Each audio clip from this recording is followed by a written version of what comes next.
You've seen floods of water and blizzards of snow. You've surely heard of the devastation caused by an earthquake. But have you ever heard of a flood of sweet molasses? Yes. Today, we're going to tell you about a secret from history that 99% of people have no idea about. The fact that a real-life molasses tsunami once actually happened.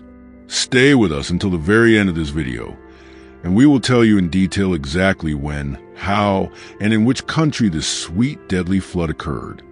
The year is 1919. In Boston's North End, a colossal steel tank stood 50 feet tall. It held 2.3 million gallons of molasses and was, for years, a ticking time bomb. The local residents knew something was wrong. They would hear the tank groan and rumble, as if a monster was trapped inside. Dark, sticky molasses would often leak through the seams, and children would collect the sweet syrup. But the company that owned it, Purity Distilling, ignored every warning. They painted the tank brown to hide the leaks. They knew it was a disaster waiting to happen, but profit was more important than safety. On January 15th, the bomb went off. The tank didn't just leak, it exploded. A 25-foot wall of death, a brown tsunami, was unleashed upon the city. It moved with the force of a locomotive, crushing buildings, lifting a train off its tracks, and turning wagons into scrap metal. People and horses were swallowed by the wave, unable to escape the thick, heavy liquid. It wasn't like drowning in water. This was a sticky, suffocating nightmare that pulled you under and refused to let go. When the wave finally stopped, the true horror began. The molasses cooled and thickened, turning the city into a giant, deadly flytrap. The streets were filled with a knee-deep goo that was almost impossible to move through. Every step was a battle.